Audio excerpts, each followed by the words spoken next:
तो भैया क्लास 12 की फिजिक्स विषय के अंतर्गत आप सभी लोगों को लगातार जो है क्या कराया जा रहा है, महत्वपूर्ण 3 नंबर वाले, महत्वपूर्ण 5 नंबर वाले, महत्वपूर्ण 1 नंबर और 2 नंबर वाले प्रश्नों को सॉल्व कराया जाता है। ठीक है, क्योंकि इससे आप सभी लोगों का जो बोर्ड पेपर होने वाला है उसमें आप सभी लोगों को बहुत ज्यादा सरलता मिलेगी, आपको बहुत ज्यादा ज्ञान मिलेगा, आपका जो बोर्ड पेपर होगा वो आपको आसान लगेगा। इसलिए क्लासेस जो आपको प्रोवाइड की जा रही हैं इनको समयबद्ध तरीके से आप लगातार करते रहिए, बिल्कुल भी क्लासों को मिस मत कीजिए।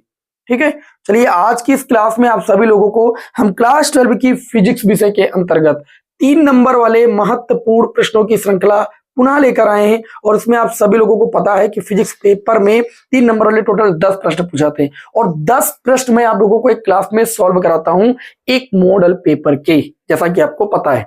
और प्लेलिस्ट भी मैंने बना दी, आप क्लास कर सकते हैं। तो चलिए भाई हम सभी लोग देखते हैं अपने आज की इस क्लास के पहले प्रश्न को, है ना। चलिए भाई सभी लोग आ जाइए भाई और देखते हैं भाई। तो क्वेश्चन नंबर 4 का पार्ट देखते हैं। क्वेश्चन नंबर 4 का जो का पार्ट दिया गया है इसमें पूछा गया दिए गए वैद्युत चुंबकीय तरंगों में सबसे लंबी तरंग दैर्ध्य और उच्चतम आवृत्ति वाली तरंगों के नाम लिखिए। और तरंगों का नाम भी दिया गया, सूक्ष्म तरंगे, एक्स किरण, रेडियो तरंगे एवं गामा किरणें। विस्थापन धारा से क्या तात्पर्य, साथ में ये भी आपसे पूछा गया है। तो चौथे का ये का पार्ट है और ये 3 नंबर का प्रश्न है। आप सभी लोगों को मैंने एक ट्रिक बताई थी, गाय पद असुर। मजा नहीं आएगा क्लास में तो कहना, गाय पद असुर। और इसमें हर एक चीज का मैंने नाम बताया था। गा का मतलब गामा किरणें, ए का मतलब एक्स किरणें, परावैंगनी, दा का मतलब दृश्य, आ का मतलब औरत किरणें, सू का मतलब सूक्ष्म तरंगे, आर का मतलब रेडियो किरणें, रेडियो तरंगे। ये जो क्रम है, ये जो ऐसे लिखा गया, ये तरंग दैर्ध्य का बढ़ता क्रम है। किसका बढ़ता क्रम है? तरंग दैर्ध्य का बढ़ता क्रम और आवृत्ति का घटता क्रम है। मतलब हम सभी लोग ये चीज कह सकते हैं कि जो सबसे लंबी तरंग दैर्ध्य वाली तरंग होगी, सबसे लंबी तरंग दैर्ध्य, सबसे लंबी जो तरंग दैर्ध्य होगी वो काहे की होगी? तो आप कहेंगे सबसे लंबी तरंग दैर्ध्य रेडियो तरंगों की होगी। किसकी होगी भाई? रेडियो तरंगों की। और रेडियो तरंगे आपको दिया भी गया है ऑप्शन में, रेडियो तरंगे, है ना। तो रेडियो जो तरंगे होंगी इनकी जो तरंग दैर्ध्य होती है वो इन सभी किरणों में, सभी तरंगों में सबसे अधिक होती है। अच्छा, अब मैंने बताया अभी आप लोगों को ये आवृत्ति का घटता क्रम, मतलब सबसे अधिक आवृत्ति किसकी होती है? गामा किरणों की। क्या गामा किरणें आप है? तो आप कहेंगे हाँ है। तो सबसे प्रश्न में पूछा गया था उच्चतम आवृत्ति, उच्चतम का मतलब अधिक। उच्चतम आवृत्ति वाली जो तरंग हो जाएगी, सबसे उच्चतम आवृत्ति वाली जो तरंग हो जाएगी वो आपकी हो जाएगी गामा किरणें। ठीक, अगर नहीं होता तो गामा के बाद जो होता उसको लिखते। बात समझ में गई? तो 1 नंबर यहां से आपको मिल जाएगा, 1 नंबर यहां से मिल जाएगा। साथ ही में आपसे प्रश्न में ये भी पूछा गया है कि विस्थापन धारा किसे कहते हैं। जितना प्रश्न पूछता जाए उसका जवाब आप देते जाए, बस आपको पूरे नंबर मिलेंगे। फालतू की बात इधर उधर मत लिखिएगा। विस्थापन धारा किसे कहते हैं? विस्थापन धारा मैंने आपको बताया कि एक आभासी धारा होती है। क्या होता है कि जब संधारित्र के प्लेटों को आवेशित किया जाता है, तो संधारित्र के प्लेटों को आवेशित किया जाता है तो उसके अंदर जो वैद्युत क्षेत्र उत्पन्न होता है वो वैद्युत क्षेत्र समय के साथ बदलता है। मेरी बात को ध्यान समझिएगा। जब हम संधारित्र के प्लेटों को क्या करते हैं? आवेशित करते हैं, तो समांतर प्लेट संधारित्र की प्लेटों के बीच जो वैद्युत क्षेत्र होता है वो समय के साथ बदलता है। वैद्युत क्षेत्र के परिवर्तन के कारण उसके अंदर एक चुंबकीय क्षेत्र उत्पन्न होता है। और हम सभी लोग जानते हैं चुंबकीय क्षेत्र केवल 2 ही कंडीशन में उत्पन्न होता है, या तो गतिमान आवेश के कारण और या तो किसी चालक में धारा प्रवाहित हो रही है तो उसके चारों ओर चुंबकीय क्षेत्र उत्पन्न होता है। आप सभी को पता है, ठीक है। तो अगर चुंबकीय क्षेत्र वहां पर उत्पन्न हुआ है तो जाहिर सी बात वहां पर कोई ना कोई धारा बह रही है, ऐसा प्रतीत होता है। और इसी धारा को हम सभी लोग आभासी धारा या विस्थापन धारा के नाम से जानते हैं। और विस्थापन धारा को हम सभी लोग आईडी से व्यक्त करते हैं, क्योंकि डी का मतलब डिस्प्लेसमेंट करंट होता है। इसका सूत्र होता है आईडी बराबर epsilon naught d phi E और बटे में कितना होता है? D t. ये डिस्प्लेसमेंट करंट का आपका क्या होता है? सूत्र, यानी विस्थापन धारा का सूत्र होता है। समझ में कि नहीं समझ में? विस्थापन धारा और चालन धारा के बीच अगर कलांतर आपसे पूछा जाए तो 90 डिग्री आपको बताना। ये क्वेश्चन एग्जाम में कई बार पूछा जा चुका है। विस्थापन धारा और चालन धारा के बीच कलांतर कितना होता है भाई? 90 डिग्री होता है। ये प्रश्न भी मैंने आपको यहाँ पर याद करा दिया। अब हम बढ़ते हैं चौथे के खा पाठ की ओर। चौथे के खा पाठ में दिया गया परमाणु की स्थायी कक्षा से क्या अभिप्राय है। सभी लोगों को पता है स्थायी कक्षाएं। स्थायी कक्षाएं कौन सी कक्षाएं होती है? स्थायी कक्षाएं वे कक्षाएं होती हैं जिसमें इलेक्ट्रॉन जो होता है वो ऊर्जा का उत्सर्जन नहीं करता है। सिंपल शब्दों में अगर हम कहना चाहें तो बोहर साहब ने रदरफोर्ड की कमियों को दूर करने के लिए 3 परिकल्पनाएं दी थी। पहली परिकल्पना यह दी थी कि इलेक्ट्रॉन सभी कक्षाओं में नहीं घूम सकते, इलेक्ट्रॉन केवल उन्हीं कक्षाओं में घूम सकते हैं, नाभिक के चारों ओर उन्हीं कक्षाओं में घूम सकते हैं जिनमें उनका कोणीय संवेग h/2π का पूर्ण गुणज हो। इलेक्ट्रॉन का द्रव्यमान m, वेग v और वृत्तीय पथ की त्रिज्या r हो तो उनका कोणीय संवेग mvr होता है और mvr बराबर आपका होता है nh/2π। आप सभी को पता है कि जो n होता है वो मुख्य क्वांटम संख्या होती है, h जो होता है वो प्लांक नियतांक होता है जिसकी वैल्यू 6.6 × 10⁻³ जूल सेकंड होती है। ठीक है, कभी कभी एग्जाम में h प्लांक नियतांक का मात्रक या बीमा भी पूछ ली जाती है, तो बार बार वैल्यू लिखो तो मात्रक जरूर ध्यान रखे रहो। तो स्थायी कक्षाएं क्या होती है, तो आप कहेंगे बोहर साहब ने बताया कि इलेक्ट्रॉन सभी कक्षाओं में नहीं घूम सकते, इलेक्ट्रॉन केवल उन्हीं कक्षाओं में घूम सकते हैं जिनमें उनका कोणीय संवेग h/2π का पूर्ण गुणज होता है। इन कक्षाओं को हम सभी लोग क्या कहते हैं, स्थायी कक्षाएं कहते हैं। क्या कहते हैं भाई, स्थायी कक्षाएं कहते हैं। और स्थायी कक्षाओं में इलेक्ट्रॉन ऊर्जा का उत्सर्जन नहीं करता है। ऐसे भी आप परिभाषा दे सकते हैं कि नाभिक के चारों ओर वे कक्षाएं जिसमें इलेक्ट्रॉन ऊर्जा का उत्सर्जन नहीं करते, ऐसी कक्षाओं को हम सभी लोग क्या कहते हैं, स्थायी कक्षाएं कहते हैं। अब स्थायी कक्षा की परिभाषा पूछी गई थी तो ये मैंने आपको बता दिया। आगे बढ़ते हैं, लेकिन इसी में और भी आपसे बात पूछी जा रही है। अब ये इतना लिखेंगे 1 नंबर आपको मिल जाएगा। हाइड्रोजन परमाणु की स्थायी कक्षा में इलेक्ट्रॉन की ऊर्जा का सूत्र निगमित करना है। आप लोगों को कुछ बातें पहले से समझना होगा। कौन सी बातें समझना होगा, जैसे वृत्तीय पथ की त्रिज्या, आपको भी यहाँ पर त्रिज्या का सूत्र निकालना होगा। जैसे ये नाभिक है तो नाभिक का जो आवेश होता है वो कितना होता है, Ze होता है, Z परमाणु क्रमांक होता है। और इलेक्ट्रॉन इसके क्या होता है भाई, जो कक्षाएं होती है उसमें मूव करता है। इसकी वृत्तीय पथ की त्रिज्या को अगर r मान लें, पहली बात तो एक बात ध्यान से समझिएगा, इलेक्ट्रॉन नाभिक के चारों ओर चक्कर लगाता है। चक्कर लगाएगा तो इसको आवश्यक अभिकेंद्र बल कहां से प्राप्त होगा, आवश्यक जो अभिकेंद्र बल होगा इसके बीच लगने वाला अभिकेंद्र बल mv²/r, ये अभिकेंद्र बल का फार्मूला होता है। ये आवश्यक अभिकेंद्र बल नाभिक और इलेक्ट्रॉन के बीच जो बल कार्य करेगा, कौन सा बल कार्य करेगा, वैद्युत बल कार्य करेगा। क्यों, क्योंकि भैया ये भी एक आवेश है, ये भी आवेश है, दोनों आवेशों के बीच कौन सा बल कार्य करता है, वैद्युत बल, जिसे कूलामी बल कहते हैं। कूलामी बल क्या होता है, 1/4πε0, दोनों आवेशों का मल्टीपल Ze इंटू में E और बटे में उनके बीच की दूरी का वर्ग। अब एक आर से एक आर हो जाता है कैंसिल, तो ये आ जाता है mv², भाई ध्यान से समझिएगा, mv² बराबर 1/4πε0 Ze का गुणा E² बटे में r। इसको हम लोग मान लेते हैं समीकरण 1। इलेक्ट्रॉन नाभिक के चारों ओर जब चक्कर लगाता है तो चक्कर लगाते समय उसको जो अभिकेंद्र बल मिलता है यानी mv²/r जो मिलता है वो इलेक्ट्रॉन और नाभिक के बीच लगने वाले वैद्युत बल से प्राप्त होता है। तो मैंने इलेक्ट्रॉन और नाभिक के बीच लगने वाले वैद्युत बल जो होता है उसको मैंने अभिकेंद्र बल के बराबर दिखा दिया, तो हमको एक इक्वेशन मिल गई। तथा अभी हम लोगों ने इलेक्ट्रॉन का कोणीय संवेग पढ़ा कि इलेक्ट्रॉन को उन्हीं कक्षाओं में चक्कर लगा सकता है जिनमें उनका कोणीय संवेग h/2π का पूर्ण गुणज हो। तो इलेक्ट्रॉन का जो कोणीय संवेग होता है वो mvr होता है। कितना होता है, mvr बराबर कितना होता है, तो आप कहेंगे nh/2π होता है। कितना होता है, nh/2π। इसको मान लेंगे समीकरण 2। अब हमको समीकरण 1 और 2 को हल करना है। आप कैसे भी हल कीजिए, समीकरण 1 और 2 को ही आपको हल करना है। ठीक है, तो यहाँ पर बहुत ध्यान से समझिएगा, आपको सबसे पहले त्रिज्या का व्यंजक निकालना है। किसका व्यंजक निकालना है, त्रिज्या का। तो एक आप काम कर सकते हैं, क्या काम कर सकते हैं, काम ये कर सकते हैं कि समीकरण 2 को वर्ग कर दीजिए, समीकरण 2 का वर्ग भागे 1 कर दीजिए। देखिए क्या आपको मिलने वाला है, मैं इससे क्या फायदा पाऊंगा, ध्यान समझिए। इसका वर्ग करेंगे तो ये m² v² r² हो जाएगा। इससे हम इसको भाग करेंगे तो ये हो जाएगा mv²। कोई समस्या, कोई समस्या नहीं। इधर आप देखिएगा समीकरण 2 का वर्ग किया गया तो ये n² h² बटे में आपका हो जाएगा 4π²। इसकी वैल्यू आपकी थी 1/4πε0 Ze² बटे में r। पहले बात ध्यान से समझिएगा, देखो यहां पर हम लोग क्या कर रहे हैं कि जो इलेक्ट्रॉन नाभिक के चारों ओर स्थायी कक्षाओं में जब चक्कर लगा रहा होता है, ठीक है, तो चक्कर लगा रहा होता है तो उसकी हम एनर्जी भी अभी निकालेंगे। और इलेक्ट्रॉन को आपको पता है कि बाहर से एनर्जी मिलती है तो वह निम्न कक्षा को छोड़कर के उच्च कक्षा में भी चला जाता है। बहुत ज्यादा डिटेलिंग से आपको नहीं पढ़ना है क्योंकि क्वेश्चन में यहाँ पर इतना ही पूछा गया है कि ऊर्जा का व्यंजक निकालिए। ऊर्जा का व्यंजक निकालने के लिए आपको त्रिज्या तो चाहिए ना, तो त्रिज्या आपको निकालनी पड़ेगी। देखिए ध्यान से कैसे, तो मैं त्रिज्या पहले निकाले दे रहा हूँ आप लोगों के समक्ष। जब इसको काटेंगे तो ये m से m कैंसिल हो जाएगा, v² से v² कैंसिल हो जाएगा, ऊपर एक m बचेगा और r² बचेगा। कोई दुविधा वाली बात नहीं, हम सभी लोग जानते हैं ये 4π से 4π कैंसिल हो जाएगा, यहाँ पर एक पाई बचेगा आपका। ठीक है, अब ये आपका हो जाएगा n² h² और बटे में ये आपका पाई हो जाएगा। गुणे में नीचे वाली चीज ऊपर चली जाएगी ε0 r, बटे में कितना हो जाएगा तो आप कहेंगे Ze²।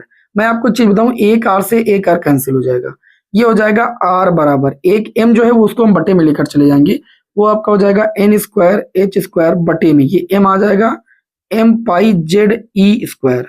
ये इलेक्ट्रॉन की वृत्तीय पथ की त्रिज्या का व्यंजक हो गया।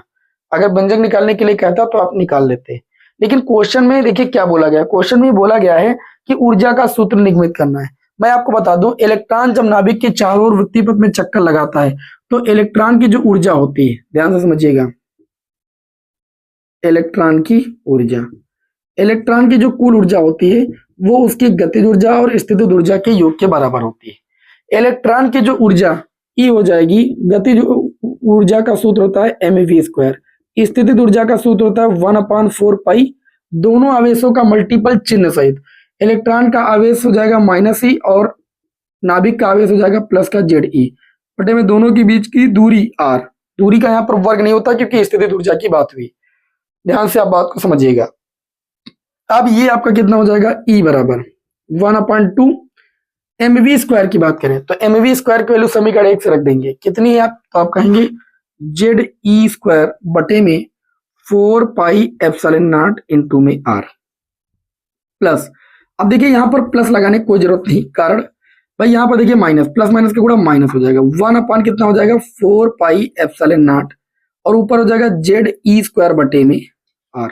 अब आपको इसे क्या करना है, सॉल्व करना है। सॉल्व करना बहुत आसान है, ध्यान से बुद्धि का प्रयोग कीजिए, 4 दूनी 8 हो जाएगा। सेम चीज लिखिए, जेड ई स्क्वायर ऊपर भी 4 पाई एप्सिलॉन नॉट आर नीचे भी, यहाँ पर भी, बस यहाँ पर 8 लिखा हुआ, ठीक। अगर आप एलसीएम लेना चाहेंगे तो 8 पाई एप्सिलॉन नॉट आर आपको कॉमन मिल जाएगा।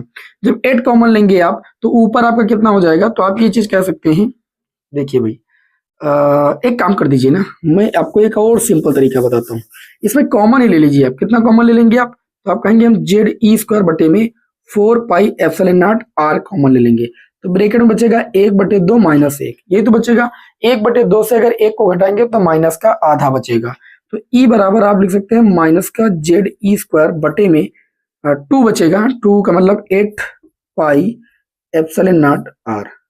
यहां पर आप देख सकते हैं स्थायी कक्षा में इलेक्ट्रॉन की ऊर्जा का व्यंजक आ चुका है।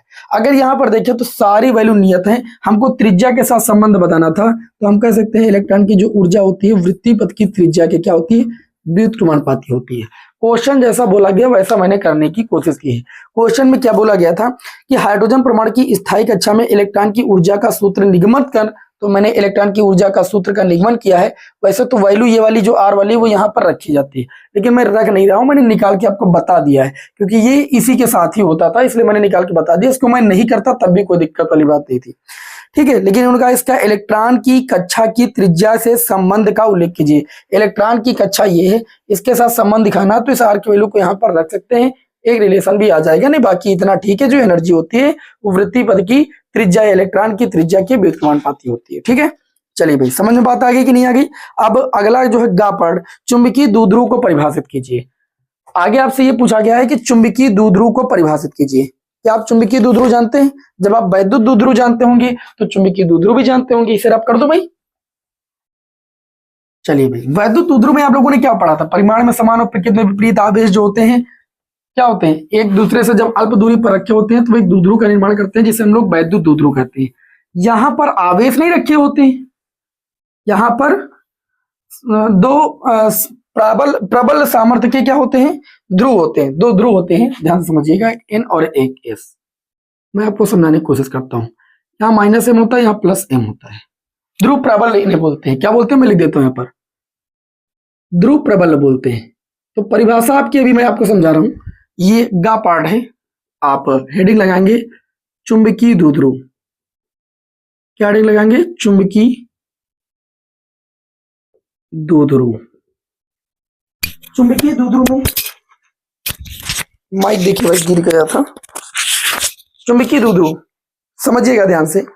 आप क्या कहेंगे, चुंबकीय द्विध्रुव की परिभाषा बहुत आसान, आप बोलेंगे समान सामर्थ्य के, ये समान सामर्थ्य के होते हैं लेकिन विजातीय होते हैं, मतलब अलग अलग ध्रुव होते हैं। समान सामर्थ्य के 2 विजातीय चुंबकीय ध्रुव जब एक दूसरे से अल्प दूरी 2l पर रखे होते हैं तो वे एक द्विध्रुव का निर्माण करते हैं, जिसे हम सभी लोग चुंबकीय द्विध्रुव कहते हैं। क्या कहते हैं, चुंबकीय द्विध्रुव कहते हैं। बात समझे कि नहीं समझे। अब चुंबकीय द्विध्रुव के उदाहरण जैसे आपको लिखना है तो आप सभी लोग लिख सकते हैं जैसे दंड चुंबक। क्या लिख सकते हैं? दंड चुंबक। ये क्या है आपका? दंड चुंबक आदि। ठीक है, लूप भी आप लोग लिख सकते हैं, और धारावाही लूप, धारावाही कुंडली, ये सब क्या है? चुंबकीय द्विध्रुव के उदाहरण है। धारावाही कुंडली भी लिख लीजिए, धारावाही कुंडली, ये सब उदाहरण है चुंबकीय द्विध्रुव के।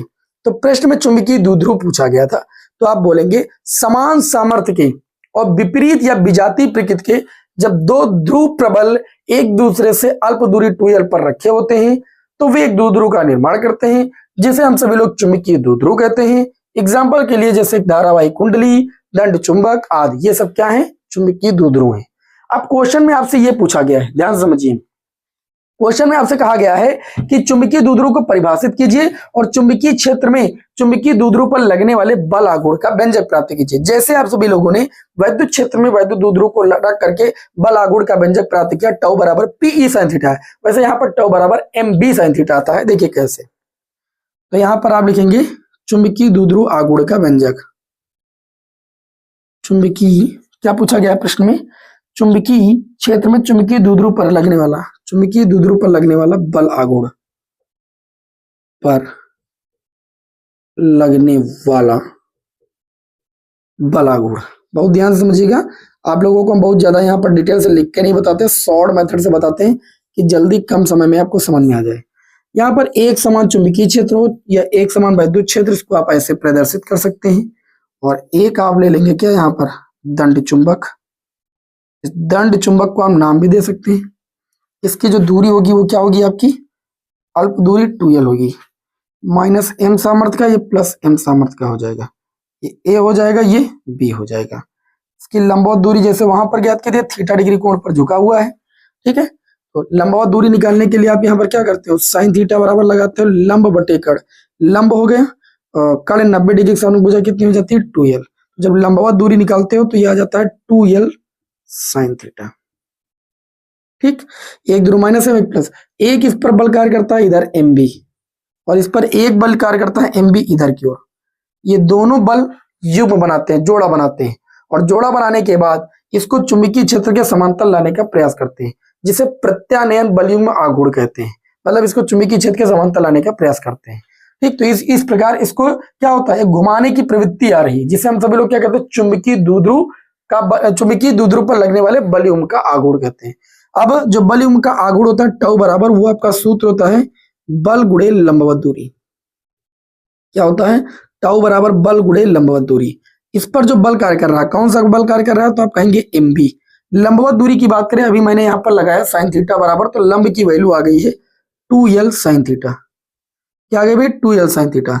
जिस तरीके से आपने वैद्युत द्विध्रुव में पढ़ा था, दोनों आवेश और उनके बीच की दूरी के गुणनफल को वैद्युत द्विध्रुव आघूर्ण कहते हैं, उसी तरीके से यहाँ पर जो चुंबकीय द्विध्रुव आघूर्ण होता है m बराबर, वो इन दोनों में से ध्रुव प्रबल में से एक ले लेते हैं और उनके बीच की दूरी का गुणनफल दिखाते हैं, तो हमें मिल जाता है चुंबकीय द्विध्रुव आघूर्ण। ठीक है, तो यहाँ पर देखिए टाउ बराबर mb, देखिए m गुणे में 2l पास कर लेंगे और इनटू में b साइन थीटा अलग कर लेंगे। तो हमने बताया ना, कैपिटल M बराबर, कैपिटल M जो होता है चुंबकीय द्विध्रुव आघूर्ण होता है, कैपिटल M बराबर होता है स्मॉल m इंटू में 2l, जहां स्मॉल m जो होता है ध्रुव प्रबल होते हैं। ठीक है, चुंबकीय द्विध्रुव के, तो इसके स्थान पर कैपिटल M लिख सकते हैं और b और साइन थीटा। ये जो व्यंजक आता है चुंबकीय द्विध्रुव पर लगने वाले बलयुग्म के आघूर्ण का व्यंजक होता है, जो कि बहुत ही आसान भाषा में मैंने आपको करा दिया है। ठीक है, तो क्लास करने का यही लाभ मिलता है, अंदाजा आप लगा सकते हैं इस बात से। तो चुंबकीय द्विध्रुव को परिभाषित करना था, कर दिया। चुंबकीय क्षेत्र में चुंबकीय द्विध्रुव पर लगने वाले बल आघूर्ण का व्यंजक प्राप्त करा दिया। आगे बढ़ते हैं। दिए गए परिपथ की सहायता सब एक न्यूमेरिकल आपसे पूछा गया है, ध्यान से समझिएगा। न्यूमेरिकल क्या पूछा गया, ध्यान से समझिए। यहां पर 100 ओम का प्रतिरोध लगा है, फिर यहां पर 50 ओम का प्रतिरोध लगा है। ठीक, फिर यहां पर चित्र को ध्यान से आप समझिएगा, एक बैटरी लगी हुई और इस बैटरी का वोल्टेज 4.75 वोल्ट है। ठीक, उसके बाद यहां पर आ जाइए, फिर यहां पर एक प्रतिरोध लगा है, ये आपका 75 ओम का है और ये आपका 50 ओम का है। क्वेश्चन में आपसे पूछा जा रहा है, दिए गए परिपथ की सहायता से परिपथ का कुल प्रतिरोध और सेल से प्रवाहित धारा की आपको गणना करनी है। पहले तो इस परिपथ का कुल प्रतिरोध निकालना है। अब परिपथ का कुल प्रतिरोध कैसे आता है, परिपथ का कुल प्रतिरोध कैसे आता है, जब आपको श्रेणी क्रम और समांतर क्रम आता होगा तो परिपथ का कुल प्रतिरोध निकालने में आपको कोई तकलीफ नहीं होने वाली है। चलिए आपको हम ये बताते हैं कि इस परिपथ का हम तुल्य प्रतिरोध कैसे निकालेंगे। देखिए अगर ध्यान से देखिए 50 ओम, 75 ओम, 50 ओम ये समांतर क्रम में, तो समांतर क्रम में जब इन्हें लेंगे आप तो 1/R1 बराबर 1/50 प्लस 1/75 प्लस 1/50, क्योंकि सूत्र होता है 1/R बराबर 1/R1 plus 1/R2 plus 1/R3। 1/R1 बराबर, यहाँ पर देखिए एलसीएम आपको मिल जाएगा 150, 50 दूना 50 3 150, 3 एकम 3, 75 दूना 2 एकम 2, 50 3 और 3 एकम 3, 3 3 6 2 8 बटे में कितना 150। R1 की वैल्यू आ जाएगी 150 बटे में 8 ओम। मतलब हम ये कह सकते हैं कि इन तीनों का तुल्य प्रतिरोध जो आएगा 150 बटे 8 ओम आएगा। अब ये जो 150 बटे 8 ओम बनेगा वो इसके साथ हो जाएगा श्रेणी क्रम में। तो जब हम कुल प्रतिरोध निकालेंगे, कुल प्रतिरोध, तो कुल प्रतिरोध R बराबर R1 प्लस R2 150 बटे 8, इसके साथ श्रेणी क्रम में कौन ले लेंगे 100 ओम का प्रतिरोध। तो R बराबर आ जाएगा 800 और 150 950 बटे में कितना 8 ओम। ये परिपथ का आ जाएगा कुल प्रतिरोध। क्वेश्चन में बोला गया था कि परिपथ का कुल प्रतिरोध निकालिए, साथ ही में परिपथ में प्रवाहित धारा, तो परिपथ में प्रवाहित धारा बराबर होता है V बटे में R। तो I बराबर परिपथ का V की वैल्यू है 4.75, R की वैल्यू आपकी आई है 950 और बटे में कितना आपका 8।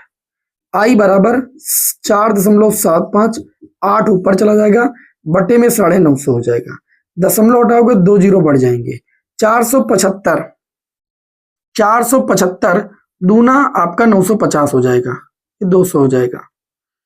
8 से काटेंगे 8 दूनी 16, 8 पंच 40। I बराबर 1/25, 1/25 का मतलब पॉइंट लगाइए, जीरो बढ़ाइए, जीरो बढ़ाइए, जीरो बढ़ाइए, 25 चौको 100.04 एम्पियर की धारा आपको मिल जाएगी। ये न्यूमेरिकल आपके बोर्ड एग्जाम में कितना आसान पूछा गया, वो भी 3 नंबर में, 3 नंबर के लायक ये क्वेश्चन नहीं था। लेकिन होता क्या है, कुछ क्वेश्चन अगर आपसे हल्के नहीं पूछे जाएंगे, कुछ क्वेश्चन आपसे हार्ड, तो फिर आपको हार्ड वाले प्रश्नों में समय कहां से मिलेगा, है ना। तो चलिए भाई आगे हम लोग बढ़ते हैं। भाई क्लास अच्छी लग रही है तो क्लास को लाइक कर दिया करें आप सभी लोग, इतनी देर की क्लास आप सभी लोगों के लिए रहती है। तो अगला जो क्वेश्चन है वो आपका है अंगा पाठ। अंगा पाठ में आपसे पूछा गया है कि खगोलीय दूरदर्शी क्या होता है। क्या पूछा गया है, खगोलीय दूरदर्शी क्या होता है। खगोलीय दूरदर्शी एक प्रकार का ऑप्टिकल इंस्ट्रूमेंट है, प्रकाशिक यंत्र है, जिसकी सहायता से दूर स्थित आकाशीय पिंडों में सूर्य, चंद्रमा, तारे इत्यादि को देखने के लिए इसका उपयोग किया जाता है। तो हम लोग कह सकते हैं खगोलीय दूरदर्शी एक ऐसा प्रकाशिक यंत्र है जिसकी सहायता से दूर स्थित आकाशीय पिंडों, चंद्रमा, तारे, सूर्य को देखने के लिए इसका इस्तेमाल, चंद्रमा, सूर्य, तारे इत्यादि को देखने के लिए हम क्या करते हैं, खगोलीय दूरदर्शी का इस्तेमाल करते हैं। फिर इसमें पूछा गया खगोलीय दूरदर्शी का किरण आरेख बनाइए जबकि अंतिम प्रतिबिंब अनंत भ्रमणता है। खगोलीय दूरदर्शी की आवर्धन क्षमता का व्यंजक होता है m बराबर, जब अंतिम प्रतिबिंब अनंत भ्रमणता है FO अपन में FE। FE जो होती है नेत्रिका लेंस की फोकस दूरी होती है, FO जो होता है वो अभिदृश्यक लेंस की फोकस दूरी होती है। और मैंने इसको बहुत अच्छे से पढ़ाया है। इसमें अभिदृश्यक लेंस जो होता है वो आगे बड़े द्वारक का होता है, इसको हम सभी लोग ऑब्जेक्टिव लेंस कहते हैं। क्या कहते हैं भाई, ऑब्जेक्टिव लेंस कहते हैं भाई, बहुत ध्यान से समझिएगा, ठीक है। और ये हो जाती है मुख्य अक्ष, और यहाँ पर आपका होता है नेत्रिका लेंस, आई लेंस से बोलते हैं, ठीक है। अब वस्तु चूंकि दूर स्थित वस्तु को देखना होता है, दूर स्थित वस्तु का मतलब अनंत से किरणें आ रही है, मतलब समांतर आनी चाहिए। तो एक किरण आती है ऐसे, एक किरण आती है ऐसे, दोनों किरणें समांतर आती हैं, ये मुड़ जाती है, ठीक है, ध्यान से समझिएगा। किरण जैसे ऐसे आती है, ये ऐसे मुड़ जाती है। अब ये किरण जो आ रही है ऐसे, थोड़ा ध्यान से समझिएगा, मैं इसको बता रहा हूँ। ये किरण जो ऐसे आ रही है, ये दोनों किरणें एक दूसरे को यहाँ पर काटती है, जहां पर काटती है वहां पर बनता है आई डैश। मतलब हम सभी लोग ये चीज कह सकते हैं ये जाएगी केंद्र से। देखो मैंने अलग थोड़ा कर दिया, इसको सही कर देते हैं। ये दोनों किरणें लेकिन समांतर आएंगी, इस चीज का ख्याल रखिएगा। मैं इसको दोबारा बना दे रहा हूं, ठीक है। किरण आरेख का मतलब आप थोड़ा अच्छे तरीके से बनाइएगा, ठीक। एक किरण ऐसे आएगी और इसके समांतर एक किरण आएगी, वो ऐसे आएगी। दोनों किरणें एक दूसरे को यहाँ पर काटेंगे, यहाँ पर बनेगा प्रतिबिंब, ये बनेगा अभिदृश्यक लेंस द्वारा प्रतिबिंब, ठीक है।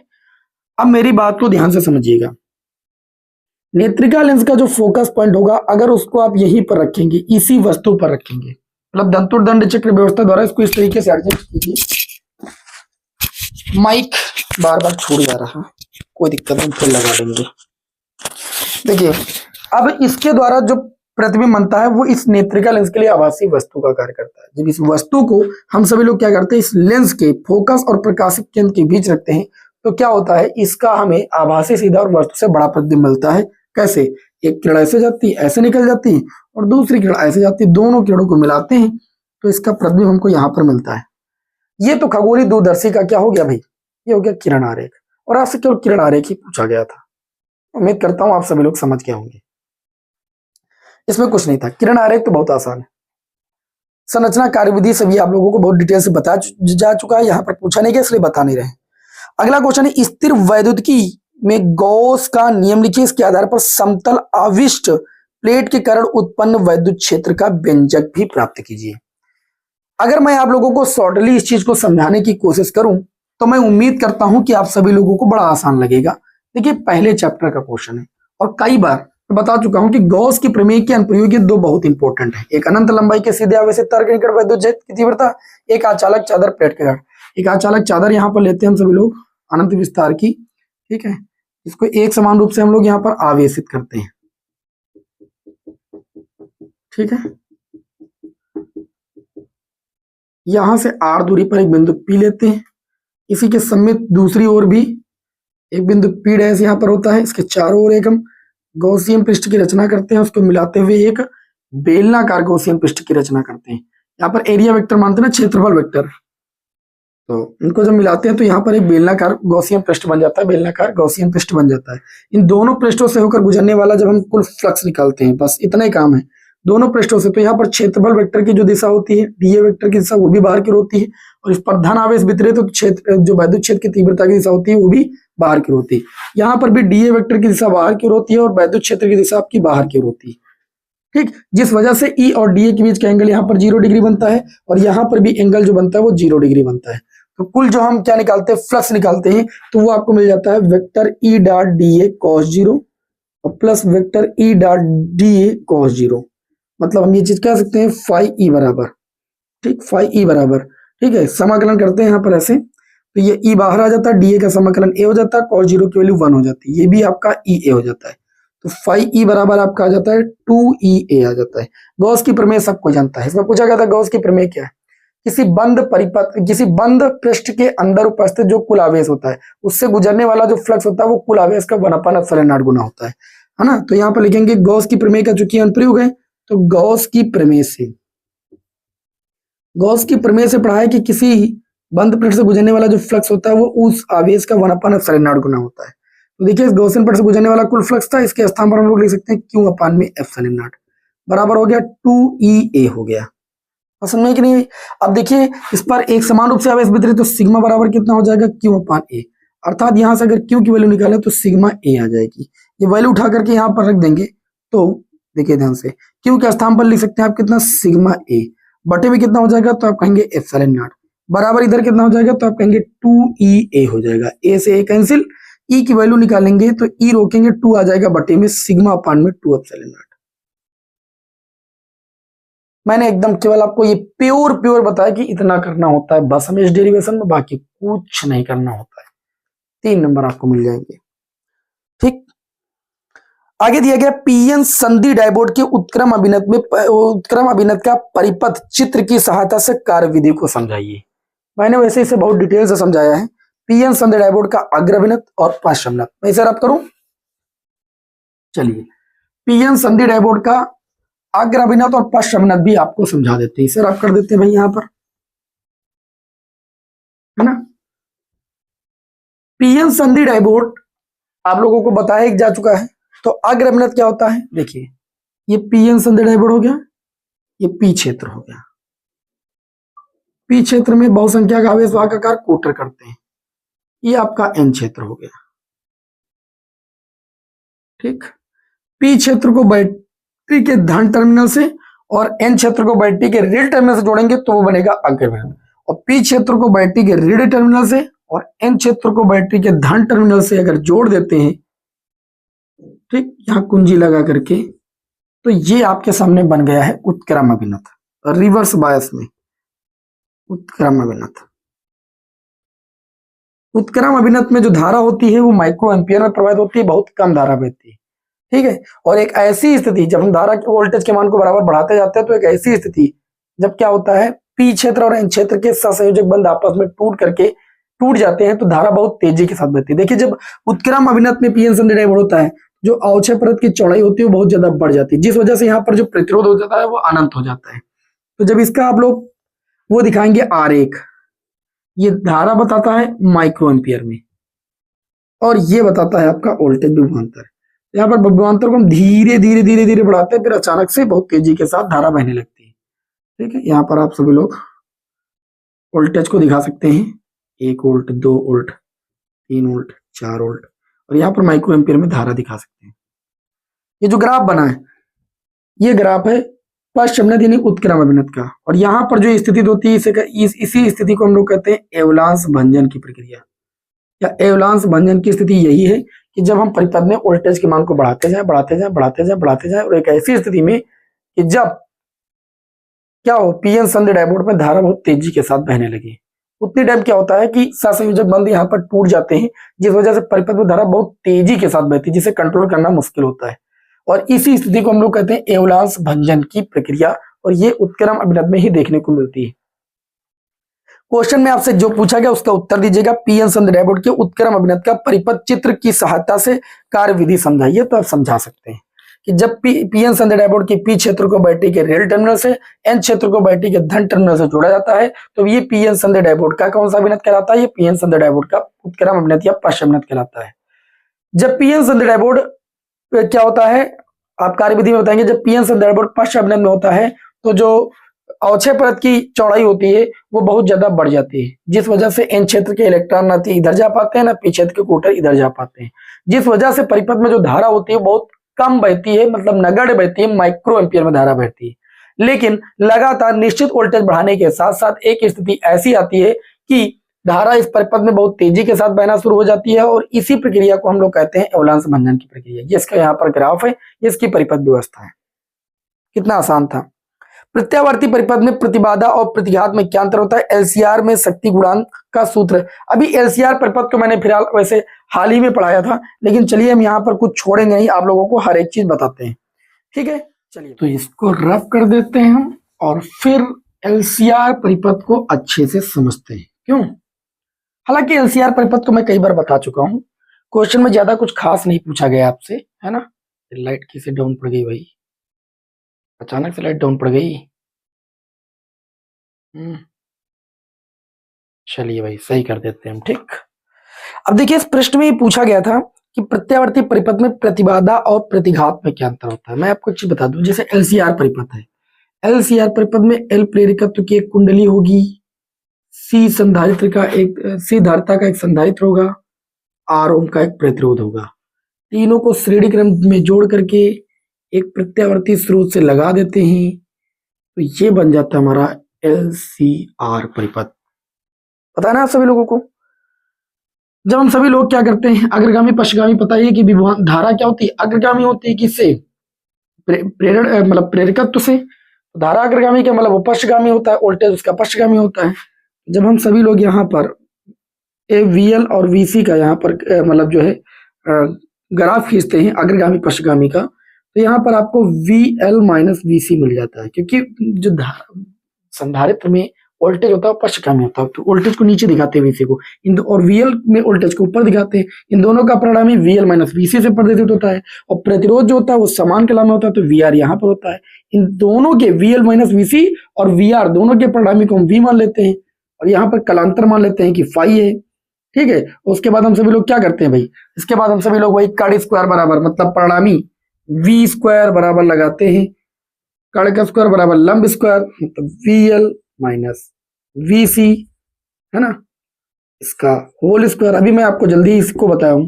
और कार्ड स्क्वायर बराबर लंब स्क्वायर प्लस आधार स्क्वायर, आधार कितना है? VR square. अच्छा, V स्क्वायर यहाँ पर क्या होता है, VL के स्थान पर I एक्सेल लिख देते हैं, और माइनस आई, वीसी के स्थान पर आई एक्स सी लिख देते हैं और इसके स्थान पर आई आर का होल स्क्वायर लिख देते हैं। आई स्क्वायर यहाँ से आई स्क्वायर इन दोनों से कॉमन मिलेगा, यहाँ पर वी बटे आई का होल स्क्वायर बन जाएगा। ये आपका हो जाएगा X L minus X C plus R का होल स्क्वायर। वी बटे आई को हम परिपथ की बोलते हैं प्रतिबाधा। आप समझ में आएगा कि प्रतिबाधा और प्रतिघात में क्या अंतर होता है। देखिए, जो एल प्रेरकत्व की कुंडली के कारण इस प्रत्यावर्ती परिपथ में अवरोध लगेगा उसे हम कहेंगे धारती प्रतिघात। जो सी धारिता के संधायक के कारण जो अवरोध लगेगा उसे कहेंगे हम धारतीय प्रतिघात। एल प्रेरकत्व की कुंडली के कारण जो अवरोध लगेगा उसे कहेंगे प्रेरकीय प्रतिघात। तो जो धारतीय प्रेरकीय प्रतिघात होता है वो प्रत्यावर्ती परिपथ में किसी एक अवरोध को दर्शाते हैं। एल प्रेरकत्व की कुंडली या सी संधायक के कारण जो अवरोध लगता है उसे हम लोग प्रतिघात कहते हैं। ये भी एक प्रकार का अवरोध ही होता है, लेकिन जो प्रतिबाधा होती है वो क्या होती है, परिपथ में इन चीजों के एक साथ लगने के कारण जो बाधा उत्पन्न हो, मतलब कई सारी चीजों की वजह से जब बाधा उत्पन्न होती है, मतलब इन तीनों के कारण जो कुल बाधा उत्पन्न हो उसे कहते हैं प्रतिबाधा, और किसी एक के कारण जो बाधा उत्पन्न हो उसे कहते हैं प्रतिघात। समझ में आएगी बात मेरी बात। तो यहाँ पर चूंकि V बटे आई ये क्या तीनों प्रतिरोधों का विभवांतर और धारा का रेशियो है, तो तीनों के कारण जो अवरोध लगेगा उसे परिपथ की प्रतिबाधा बोलते हैं, उसे जेड से लिखते हैं। ये जेड स्क्वायर हो जाएगा और ये हो जाएगा X L minus X C plus R का स्क्वायर। ये स्क्वायर उधर भेजेंगे भैया, जब इस स्क्वायर को उधर भेजेंगे तो अंडर रूट लग जाएगा और ये एलसीआर परिपथ की प्रतिबाधा का व्यंजक आ जाता है। कलांतर निकालना भी tan फाई से आपको बताया है। कलांतर निकालने के लिए क्या करते हैं, लगा देते हैं tan फाई लंब, tan फाई के सामने लंब की बजाय यही तो हो जाएगी VL माइनस VC बटे में VR। यहां से अगर आप कलांतर निकालेंगे तो फाई बराबर आ जाएगा tan inverse VL minus VC बटे में VR। ये वोल्टेज के पदों में आए हैं, आप चाहे तो एक्सएल और एक्ससी के पदों में निकाल सकते हैं। VL के स्थान पर IXL अभी जैसे यहाँ पर रखा है, VC के स्थान पर IXC, नीचे IR II कैंसिल हो जाएगा, तो इस सूत्र को ऐसे भी लिखा जा सकता है फाई बराबर tan inverse XL minus XC बटे में R। ठीक है, ये कलांतर का अवरोध के पदों में सूत्र हो गया। अब क्वेश्चन में आपसे ये बात नहीं पूछी गई, ये भी नहीं पूछा गया कि अनुनादी आवृत्ति का व्यंजन के, आपसे पूछा गया शक्ति गुणांक। तो जो शक्ति गुणांक होता है उसे cos फाई से लिखते हैं। cos फाई बराबर होता है R बटे जेड। मतलब जिस भी परिपथ की प्रतिबाधा हमको चाहिए, जिस भी परिपथ का शक्ति गुणांक चाहिए हमको उसकी प्रतिबाधा पता होना चाहिए, इसीलिए मैंने आपके सामने पहले प्रतिबाधा निकाला है। तो cos फाई बराबर आपका हो जाएगा R बटे में परिपथ की जो प्रतिबाधा है वो कितनी है, तो आप कहेंगे under root X L minus X C का होल स्क्वायर और प्लस R स्क्वायर। क्योंकि एलसीआर परिपथ के शक्ति गुणांक की बात हुई थी इसलिए एलसीआर परिपथ की प्रतिबाधा को हमने रख दिया। इस तरीके से एलसीआर परिपथ के शक्ति गुणांक का व्यंजक आपके सामने आ चुका है। प्रश्न में इतना ही बोला गया था कि प्रत्यावर्ती परिपथ में प्रतिबाधा और प्रतिघात में क्या अंतर है, वो बता ही दिया मैंने। एलसीआर परिपथ के शक्ति गुणांक का सूत्र लिखिए तो यही होगा, ये आपको निकाल के इतना दिखा देना है। अगला क्वेश्चन है यंग का द्विध्रुवी प्रयोग। चलिए इसको समझते हैं। ठीक है, बहुत अच्छे थे, आप लोगों को समझा रहे हैं और मैं उम्मीद कर रहा हूं कि इतनी सरल लैंग्वेज में, जितनी सरल लैंग्वेज में मैं आपको समझाने की कोशिश कर रहा हूं, जिस विद्यार्थी ने हल्का फुल्का भी पढ़ा होगा उसको ये बहुत अच्छे समझ में आ रहा होगा, रिवीजन हो रहा होगा उसका। अब देखिए भाई, अगले क्वेश्चन में आपसे पूछा गया है कि यंग का द्विध्रुवी प्रयोग प्रकाश की किस प्रकृति की पुष्टि करता है। तो यंग का जो द्विध्रुवी प्रयोग होता है वो प्रकाश की तरंग प्रकृति की पुष्टि करता है। किसकी पुष्टि करता है, हाँ नंबर में यंग का जो प्रयोग है, बहुत ध्यान से समझिएगा, ये वेव ऑप्टिक्स का है, ये प्रकाश के तरंग प्रकृति की पुष्टि करता है। किसकी पुष्टि करता है, तरंग प्रकृति की पुष्टि करता है। तो एक नंबर आपको यहां से मिल जाएगा। फिर इसी में आपसे पूछा गया है यंग के द्विध्रुवी प्रयोग में प्रयुक्त प्रकाश में दो तरंग दैर्ध्य हैं। एक λ1 है आपको मान लीजिए 6000 एंगस्ट्रॉम है, और दूसरी तरंग दैर्ध्य का प्रकाश आपको दिया गया है λ2 5000 एंगस्ट्रॉम का प्रकाश है। प्रश्न में पूछा जा रहा है कि झिर्रियों के बीच की दूरी, झिर्रियों के बीच की दूरी को स्मॉल d से लिखते हैं, वो आपको दी गई 10⁻³ मीटर, और पर्दे के बीच की दूरी को कैपिटल डी से लिखते हैं, वो आपको 1 मीटर दी गई है। ऐसा प्रश्न कहता है। कहता है तृतीय केंद्रित उच्चिष्ट से न्यूनतम दूरी ज्ञात कीजिए जहां दोनों तरंग दैर्ध्यों के कारण दीप्त फ्रिंज संपाती होती है। मैं आपको अच्छे बता दूं, दूरी का सूत्र आप लोगों को लिखाया गया है, x बराबर होता है md lambda by small d, यही तो होता है। मैं लेकिन एक चीज आपको बता दूं, अगर दोनों तरंग दैर्ध्यों के कारण यहां पर अगर देखा जाए तो जो फ्रिंज बन रही है वो संपाती, संपाती का मतलब एक दूसरे के ऊपर बन रही। एक दूसरे के ऊपर बनने का सीधा मतलब है कि m1 d लैम्डा 1 बटे में d बराबर m2 डी लैम्डा 2 बटे में डी। भाई ये दूरी तो बदलेगी नहीं, डी तो बदलेगा नहीं, लैम्डा 1 लैम्डा 2 बदल रही है, ठीक है। तो यहां पर अगर देखा जाएगा तो ये इससे इतना कैंसिल हो जाएगा, m1 बटे m2 की रेशियो में पता चल जाएगी लैम्डा 2 बटे लैम्डा 1 से। लैम्डा 2 की वैल्यू है 5000 एंगस्ट्रॉम और लैम्डा 1 की वैल्यू है 6000 एंगस्ट्रॉम। इसको अगर काटेंगे तो हमको mv m1v मतलब पहली तरंगदैर्ध्य के कारण और दूसरी तरंगदैर्ध्य के कारण ये पता चल जाएगा, ये 5/6 आ जाएगा। m1 बाई m2 की वैल्यू हमें पता चल गई। अब मैं आपको एक चीज बता दूं, चाहे 5वीं की निकालिए और चाहे 6वीं की निकालिए, क्योंकि दोनों एक दूसरे के ऊपर बन रही तो उनकी डिस्टेंस आप निकाल सकते हैं। डिस्टेंस का सूत्र आप चाहिए लगा दीजिए, x5 लगा दीजिए। x5 लगाएंगे जब आप, तो ध्यान रखिएगा x5 में m1 आ रहा है, 5वें नंबर पर m1 की वैल्यू आ रही है, मतलब आपको पहली तरंगदैर्ध्य लेना है। अगर m2 6 रख रहे हैं आप, m के स्थान पर 6 रख रहे हैं, तो लैम्डा 2 का मान कितना लेंगे, 5 लेंगे, ठीक। तो यहाँ पर सूत्र होता है md लैम्डा बटे में स्मॉल डी। हम 5 से निकाल ले रहे हैं, आप 6 से निकालना चाहे तो उससे भी निकाल सकते हैं। m की वैल्यू 5 रखेंगे, d की वैल्यू दूरी 1 मीटर और लैम्डा की वैल्यू, चूंकि m1v की वैल्यू आपकी 5 है, दोनों एक दूसरे के ऊपर बन रही है, तो लैम्डा 1 की वैल्यू कितने रखेंगे, 6000 एंगस्ट्रॉम। एंगस्ट्रॉम का मतलब 10 की घात -10 बटे में स्मॉल डी की वैल्यू कितनी, 10 की घात -3। तो x5 बराबर आ जाएगा 5 का 30। 30 का मतलब क्या है, 30 का मतलब 3 गुणे 10 की घात 1 और 10 की घात 3, ये 10 की घात टोटल कितना हो जाएगा, 4 गुणे 10 की घात -10 और 10 की घात -3 ऊपर जाएगा, 10 की घात +3। x5 बराबर 3 गुणे 10 की घात आपका आ जाएगा 4 3 7 -3 मीटर। आप चाहे ये करके देख लीजिए या आप ऐसे भी निकाल सकते हैं, x6 बराबर m2 d लैम्डा 2 बटे में स्मॉल डी। आप हल करके देख लीजिए, 3 गुणे 10 की घात -3 मीटर ही आएगा, क्योंकि दोनों एक दूसरे के ऊपर बन रही। दूरी पूछी गई थी तो हमने निकाल दिया, न्यूनतम दूरी यही होगी। अथवा का जो अगला क्वेश्चन उसको देख लीजिए। अगले क्वेश्चन में क्या पूछा गया है, अगले क्वेश्चन में आपसे पूछा गया है कि प्रकाश वैद्युत प्रभाव क्या है। यह परिभाषा भी मैं कई बार बता चुका हूं। प्रकाश वैद्युत प्रभाव क्या है, जब किसी धातु की सतह पर एक न्यूनतम आवृत्ति से, मतलब देहली आवृत्ति से अधिक आवृत्ति का प्रकाश आपतित किया जाता है, या एक निश्चित आवृत्ति से अधिक आवृत्ति का प्रकाश आपतित किया जाता है किसी धातु की सतह पर, तो धातु की सतह से इलेक्ट्रॉनों का उत्सर्जन होने लगता है, और इस घटना को हम सभी लोग कहते हैं प्रकाश वैद्युत प्रभाव। क्या कहते हैं भाई, प्रकाश वैद्युत प्रभाव कहते हैं। और इसमें आपके सामने एक न्यूमेरिकल लगाया गया है, और न्यूमेरिकल में बोला गया है कि यह प्रकाश की किस आवृत्ति को नहीं, प्रकृति को दर्शाता है। मैं आपको चीज बता दूं, जिस तरीके से यंग का प्रयोग प्रकाश की तरंग प्रकृति को दिखाता है, उसी तरीके से जो प्रकाश वैद्युत प्रभाव है, जो प्रकाश वैद्युत प्रभाव है, ये प्रकाश की किस प्रकृति की पुष्टि को, किस प्रकृति की पुष्टि करता है, क्वांटम प्रकृति, या क्वांटम प्रकृति को हम लोग और एक नाम से जानते हैं कण प्रकृति। प्रकाश की कण प्रकृति की ये पुष्टि करता है। कौन सी घटना, प्रकाश वैद्युत प्रभाव की घटना, ठीक। एक नंबर इसका, एक नंबर इसका। न्यूमेरिकल भी छोटा सा दिया है। धातु के लिए देहली आवृत्ति आपको दी गई है न्यू नॉट, बराबर आपको दिया गया है 3.3 गुणे 10 की घात 14 हर्ट्ज दिया गया। यदि आपतित प्रकाश की आवृत्ति यानी न्यू बराबर आपको दिया गया है 8.2 गुणे 10 की घात 14 हर्ट्ज। फिर आगे दिया गया है कि तब निरोधी विभव क्या होगा, मतलब वी नॉट कितना होगा। इसको संस्तब्ध विभव के नाम से भी जानते हैं, या अंतक विभव के नाम से भी जानते हैं। एग्जाम में लोग कंफ्यूज हो जाते हैं, निरोधी विभव को ही अंतक विभव या संस्तब्ध विभव के नाम से जानते हैं, ठीक है।